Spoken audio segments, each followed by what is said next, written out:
Hola a tots i benvinguts al semianàlisi. I dic semianàlisi perquè no puc provar coses d'aquest dispositiu com per exemple la cobertura, la connexió de dades i la bateria mentre estàs connectat i et desplaces, que serien les coses més importants d'un dispositiu, però que durant el confinament doncs, em vaig donar de baixa de les dades perquè no té cap sentit, no?, si no pots sortir de casa, i a més doncs, no he pogut sortir de casa i no he pogut provar aquestes coses, però per l'altra banda sí que és un semianàlisi perquè he provat totes les altres coses, que és el que us comentaré.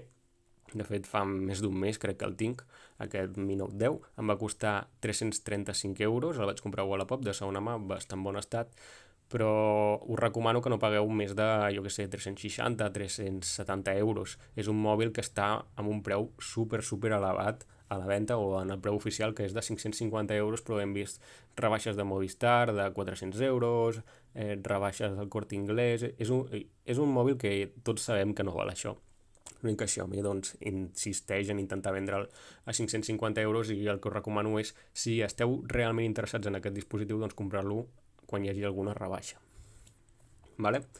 Eh, és un mòbil que és bastant polèmic també per això, perquè té un preu molt elevat i té un processador que és el 730G. El Snapdragon 730G és un processador de gamma mitja, un processador d'un mòbil de 200 euros, de 300 euros màxim, i això, no pagaria més de 300 euros per un 730G.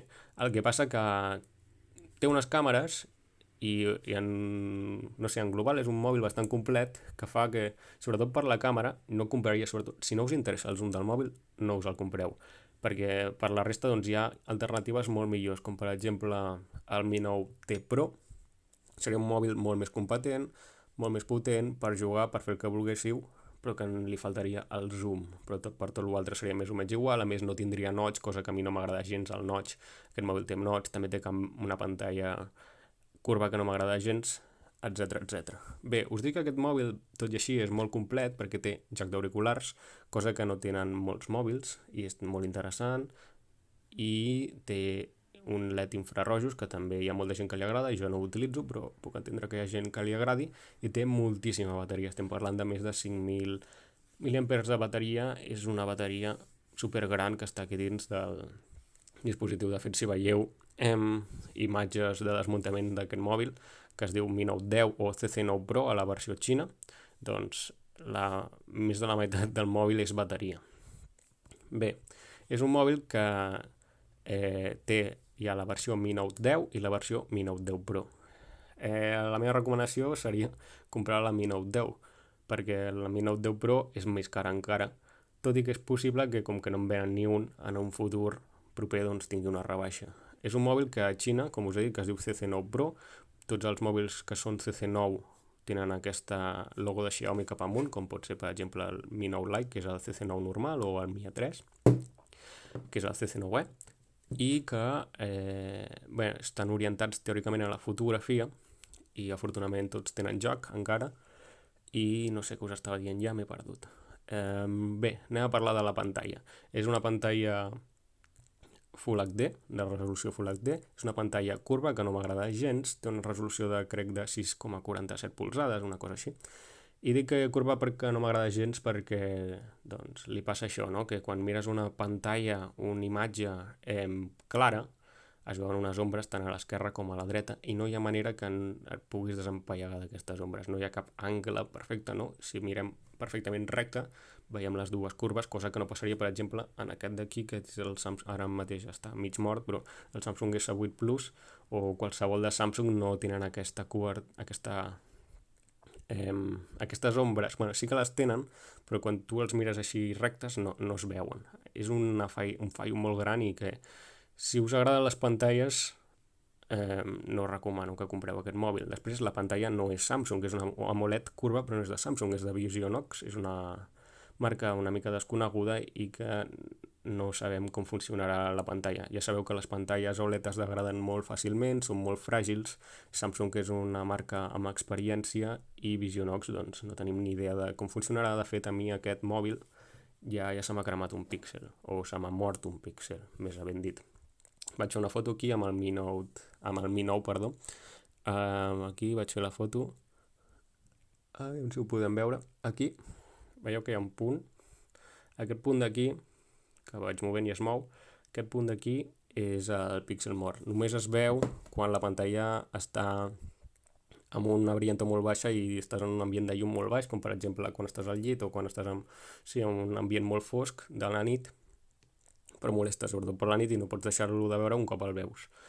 No m'agrada això. A les altres pantalles OLED que tinc, com per exemple aquestes dos, que són de Samsung, no? El Mi 9 i el Mi 9 Lite, doncs no els hi passa aquesta cosa. I després té un problema que al ser curva doncs, és possible que tinguis tocs fantasmes. Jo quan agafo el mòbil no toco la pantalla, però hi ha gent que no sé, l'agafa així com que toca la pantalla sense voler, llavors imagina que toques una aplicació sense voler o qualsevol cosa. A mi em passa tot el contrari, que el mòbil té com un sistema per intentar evitar aquests tocs fantasmes i, per exemple, quan estic escrivint alguna cosa i vull apretar l'enter o esborrar, doncs a vegades no funciona i has d'apretar uns quants cops perquè es pensa que és un toc fantasma. És un problema, diríem, de totes les pantalles curves, perquè estan preparades perquè la gent no les agafi, però hi ha sistemes que ho saben detectar millor i el de Xiaomi no és el millor. Què més? El tema del software, també, ja que m'ha entrat el software. Aquí podeu veure que jo tinc els logos aquests normals de Xiaomi, però quan em va venir, per ser aquest dispositiu encara té Android 9, però suposo que s'actualitzarà a Android 10, tot i que ja ha sigut descatalogat el dispositiu aquest a la Xina, tot i que ja té Android 10. És un dels mòbils que s'ha descatalogat més ràpidament, cosa que és una mala notícia, tot i que esperem que el segueixin actualitzant. Però, per exemple, com tinc aquí en el Mi 9 Lite, doncs quan em va venir tenia aquests logos aquí que de la versió global, que vol dir que tenim unes aplicacions diferents aquí, unes aplicacions per defecte que venen a Android i que no ha personalitzat Xiaomi, i això vol dir que no podem gravar trucades, per exemple. És un problema que té, crec que està passant a tots els dispositius nous de Xiaomi, no sé si és perquè són uns vagos els que fan les ROMs globals o no sé, per algun problema de permisos europeus o el que sigui, però aquestes dues aplicacions doncs, estan sortint amb la versió stock d'Android i no la personalització de Xiaomi, i no sé, a mi no m'agrada gaire. Després, el problema que tenim amb aquest mòbil és que és un mòbil, com us he dit, que es ven per 550 euros i que té anuncis en el software, és a dir, et poden sortir anuncis quan entres a una aplicació de Xiaomi, com podria ser aquesta del netejador o la de fitxers. Jo he canviat la ROM, tinc la Xiaomi.EU, per això ja tinc aquests dos logos normals, tinc Android 10, però bé, si no t'agrada tocar les ROMs ni coses d'aquestes, doncs no m'agrada gaire el software, és el que us estic dient. I bé, doncs ara passem al tema de la càmera, el tema més controversial, no? Perquè Xiaomi anuncia que té una càmera de zoom òptic per 5. Per cert, tinc una enganxina aquí posada. Originalment el mòbil doncs, és de vidre, de color negre en el meu cas. Anuncia zoom òptic per 5, tot i que no és veritat. Xiaomi diu que aquesta és una càmera de 5 megapíxels, quan en veritat és de 8 megapíxels, i que diu que és zoom òptic per 5, i en veritat és un 3,6 o 3,7. Anem a llegir les característiques de la pàgina d'Ixomark, que és una pàgina que fa anàlisis de càmeres, tot i que pagada per Xiaomi doncs ha fet una anàlisi del Mi Note 10, en aquest cas CC9 Pro Premium Edition, que vindria a ser l'equivalent al Mi Note 10 Pro d'aquí, d'Espanya. Però tenen les mateixes càmeres, només canvia una mica el sensor principal, que té una lent més, que seria una mica correctora de llum, no? Jo crec. No crec que valgui la pena comprar el Mi Note 10 Pro ni de conya. Bé, anem a veure les càmeres, les característiques. Pentacàmera setup, molt bé, 5 càmeres a la part de darrere. Sensor principal de 108 megapíxels, una cosa que no utilitzaràs, bueno, ja en parlarem més endavant, que per defecte fa unes fotografies a 27 megapíxels. Short Telephoto, que és aquesta càmera d'aquí, la del mig, aquesta d'aquí, que és un zoom per 2, una càmera de 12 megapíxels. Després tenim el Long Telephoto, que està estabilitzat, al igual que el sensor primari. Aquesta del mig no sé si està estabilitzada, aquí no ho diu. El Long Telephoto és de 8 megapíxels, com us dic, amb un equivalent de 94 mil·límetres, que no arriba, si multipliquem el sensor primari per 4 serien 100 mil·límetres, no arriba al zoom òptic per 4. Per tant, el zoom òptic per 5 aquí que ens diuen, que no es veu ara però ho posa aquí, és totalment mentida.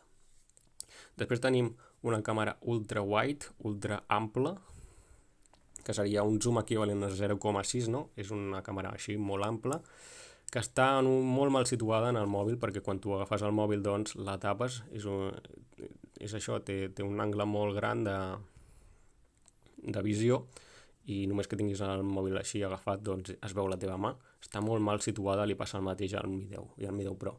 I després tenim aquí una insignificant càmera macro que ni tan sols es veu ara mateix i que no serveix per res.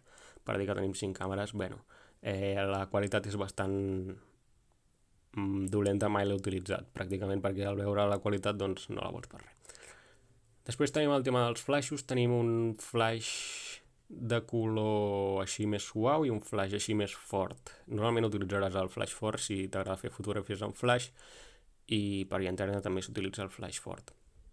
I després aquí tenim, que no es veu ni ho diu d'Ixomark, doncs tenim un enfocament làser o infraroig, no? Quan obrim la càmera, doncs s'activa aquest sensor que es podem veure amb la mateixa càmera, no? Aquí l'esteu veient, l'enfocament làser. Doncs això, enfocament làser és el que té. Bé, doncs ara anem a parlar una mica de la càmera i les fotografies, etc. L'aplicació de càmera és correcta, en un principi, no? Podem canviar aquí entre les diferents càmeres. Aquesta, l'ultrawide, com podeu veure, es veu al meu dit, com no. Després el macro, que òbviament està tapant el meu dit perfectament i que, no sé, no serveix per gran cosa. No? Després tenim el zoom per 2 i aquí anuncien zoom per 5, però segueix sent el mateix sensor si fem menys zoom. Vale? I ens permet arribar fins a 50 zoom. La fotografia està molt bé i seria el millor que podríem dir d'aquest mòbil, no? En el vídeo és molt pitjor. Primer de tot perquè el que no m'agrada gaire és que primer ens diuen que aquí estem a la càmera per 5, teòricament, no? O això és el que intuiríem, però si tapem aquesta, que seria la càmera per 2, perquè la càmera per 5 és aquesta, com podeu veure està tapat. No està utilitzant en cap moment en el vídeo la càmera per 5, que seria el seu, no? Tenim una càmera amb molt zoom, un mòbil amb molt zoom, volem utilitzar la càmera del zoom i no es pot utilitzar quan vols gravar vídeo. I de fet el màxim zoom que podem fer és 6 i segueix sent la càmera aquesta. Veieu? La càmera aquesta. Molt bé, molt malament. Un altre problema del vídeo és que mentre estem gravant doncs no podem canviar de càmera. És a dir, si estem gravant jo què sé, a 1 par, amb la càmera de 1, no podem canviar a la càmera de 0,6 i no podem canviar a les càmeres de zoom, està sempre en la mateixa càmera. Problema bastant gran. L'altre problema que tenim en aquest mòbil és que no es pot gravar a 4K a 60 frames per segon perquè no ho permet el processador. El màxim que podem gravar vídeo seria a 4K a 30 frames per segon.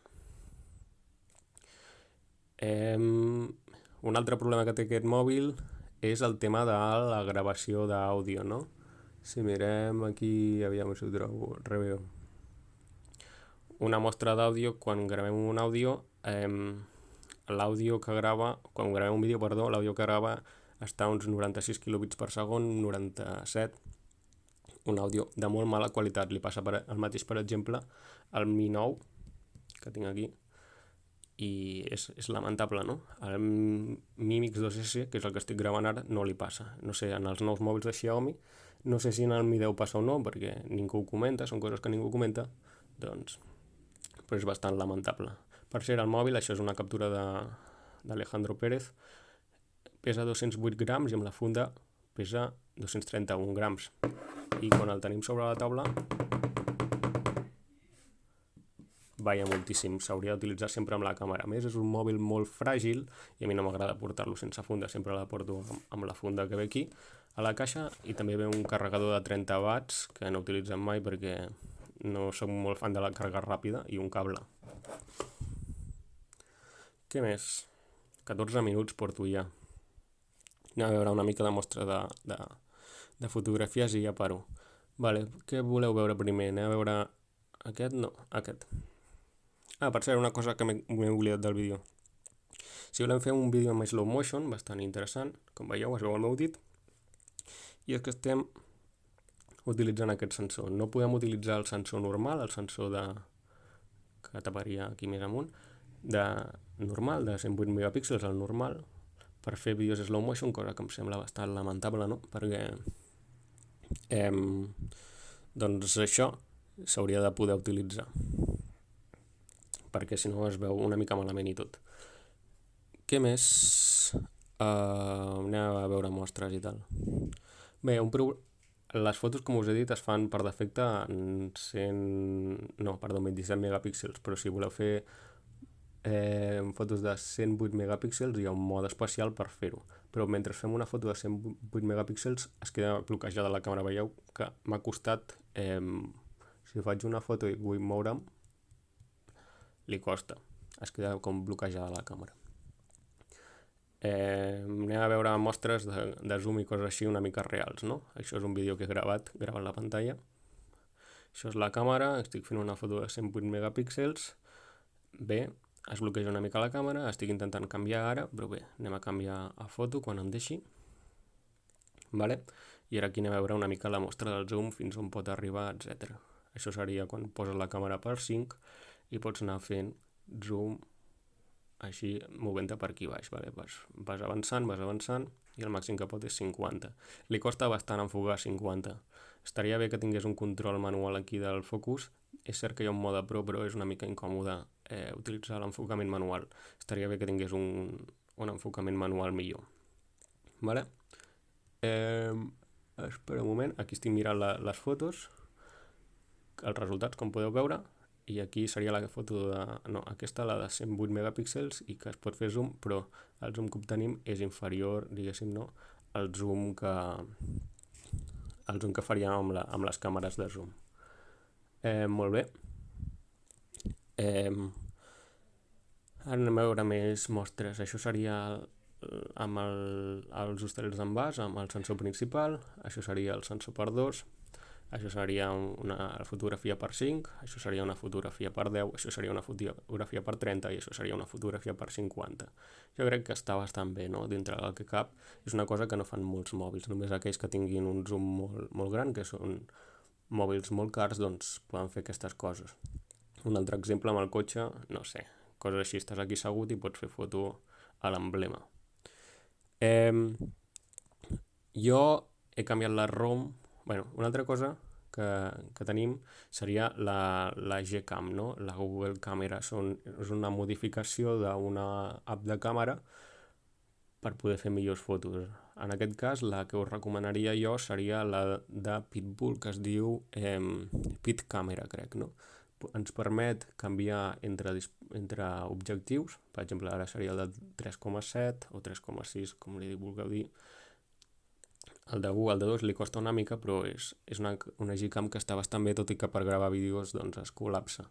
Per gravar vídeo amb la càmera aquesta, que seria el més interessant, el que he hagut de fer és una open càmera, no? Una càmera open, i com podeu veure, no sé si ara mateix està, però es pot canviar de càmeres i poder utilitzar el sensor aquest, que seria el més interessant. I això seria, no? Aquest d'aquí? Sí, una mostra del vídeo que podem gravar. Està utilitzant ja la càmera del zoom per 3, sempre. I el màxim zoom que podríem arribar en vídeo seria algú així. Com veieu, no s'està movent bastant, però jo crec que seria bastant útil. Si estigués implementat directament per Xiaomi estaria molt bé, però sembla que no ho volen fer, no sé per quin motiu. No sé ni si es pot fer amb el Mi 10, suposo que sí, tot i que no he vist mai cap prova ni ningú ho vol ensenyar. Tots aquells youtubers que estan pagats per Xiaomi que mostren el mòbil mai ho ensenyen, no sé per què. I els no pagats també, però és una cosa que a mi em té molt encuriosit. I bé, doncs ja hem acabat amb la càmera. Si teniu algun dubte podem parlar-ne algun dia. I ara anem a parlar de la bateria. És una bateria de 5.300 mAh que d'un ús normal faries entre 7 i 9 hores. És un consum bastant dolent, no? Jo crec. 7 a 9 hores de pantalla amb la ROM que et ve per defecte. El problema que té és que no està ben controlat el consum de bateria, i quan tu tens el mòbil apagat doncs es va gastant més o menys, jo què sé, un 1% cada 10 minuts o alguna cosa així. Està bastant mal fet. i per això vaig canviar de ROM. Amb aquesta ROM puc aconseguir, bueno, ara que estem dintre de casa i sempre wifi, doncs no serveix de gaire, però pots fer unes 12 hores de pantalla perfectament. És una cosa que s'ha d'anar estabilitzant. Té bona bateria, però no s'aprofita gaire. A més, si estàs tot el dia tocant la càmera, com és ara el que em va passar a mi, per exemple, els primers dies, doncs dura bastant poc, dura unes 5 hores, 6 hores de pantalla, si estàs utilitzant la càmera que consumeix molta bateria. I què més? Altres coses que té, ràdio FM, una cosa que ni tan sols he provat, però que és molt útil, no? Anem a provar-ho. Ràdio FM. Vale. Aquí tenim la ràdio FM. Anem a posar l'altaveu. No l'haurem erradicat de Catalunya, ni d'Espanya, ni de... Encara que l'haguéssim erradicat, com ha fet la Xina, podria tornar a entrar. Estan parlant del coronavirus. Bueno, jo crec que se sent prou bé. Anem a posar alguna emissora de música i si me'n trobo alguna. Però jo crec que funciona prou bé aquesta... Bueno, li costa bastant, no?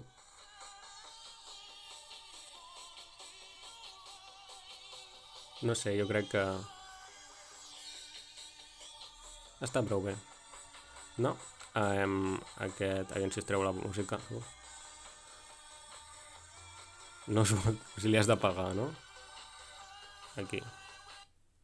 Bé, ja ha callat. Jo crec que està prou bé, no? El tema de tenir ràdio és una cosa molt interessant. I res, com a resultats, després de 22 minuts parlant, us diria que si us interessa molt el tema del zoom, us el compreu.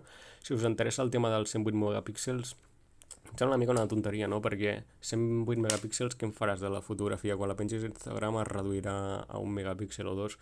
Si l'envies per WhatsApp també, només podries enviar-te-la per Telegram com a arxiu o passar-te-la per un cable de dades, que per cert no té sortida de vídeo, per si voleu projectar la pantalla en un televisor no és possible, o sigui, per cable, i a més és un USB 2.0, molt lamentable per Xiaomi, és de lo pitjor que poden fer, no? Perquè el cable de dades, normalment tots els mòbils tenen USB 3.0, que és bastant ràpid, la transmissió de dades per passar-te arxius, per exemple, si graves un arxiu 4K, tarda menys en 3.0 que en 2.0, que és el que tenen els dispositius Xiaomi, i és molt lent. També, si et passes una fotografia, bueno, tardarà segons, però si te'n passes moltíssimes de 108 megapíxels, tardarà la seva estona.